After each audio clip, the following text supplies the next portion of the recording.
Hi, Rod Farrell here from Websites with Purpose. Welcome to my new blog series designed to help you get your business making money online. After all, the only reason you'd be watching this blog is if you want to make more profits, isn't it? Well, here in Australia, retailers have on the whole been very slow to embrace e-commerce. And there are two major reasons for this. First and foremost, the biggest retailers in the country have been waging an anti-e-commerce campaign for the last decade. They've done this because of their existing investment in bricks and mortar retailing. They're established in shopping centres where they depend on passing traffic from other stores to drive new sales. As long as surrounding stores remain as bricks and mortar only retailers, these big retailers will continue to get the traffic they want. The second major reason is the dominance of franchise chains in the Australian retail market. These franchise chains work on a 1990s style geographic-based model that bars franchisees from having their own websites. So there's been very little incentive for small independent retailers to go online.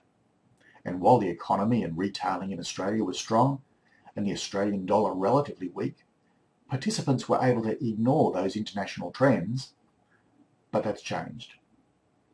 All of that has come to a sudden and painful end, as you will well know if you're in retailing. Today, Australian retailers are losing ground to international online stores and have lost their competitive advantage of the exchange rate cushion, perceived risk, and speed of delivery. Let's look at those three things. Exchange rates first. In January 2009, to buy a $100 product, it cost around 150 Australian dollars.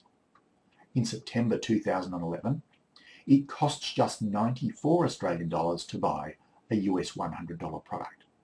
So even if Australian retailers are able to import the products at a much lower wholesale price, the profit margins have fallen while fixed costs like rent keep going up.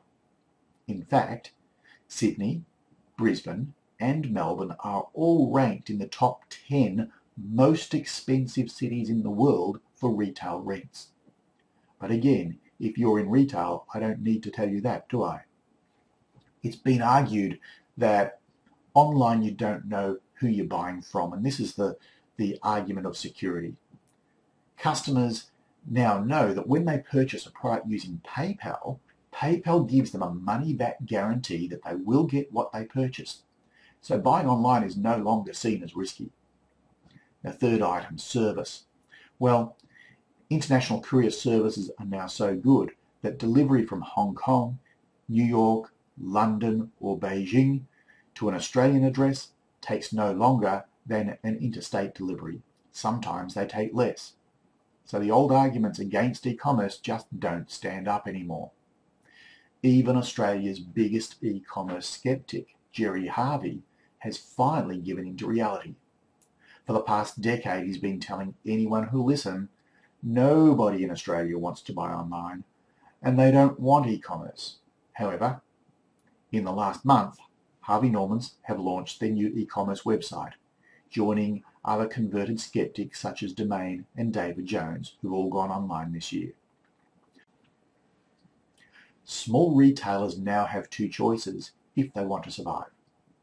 They can launch themselves into e-commerce and create a second income stream for the business, or they can move their businesses 100% online and leave the bricks and mortar retail market altogether. Now, that might sound a bit drastic, but for many retailers, it may be the only option they have to survive.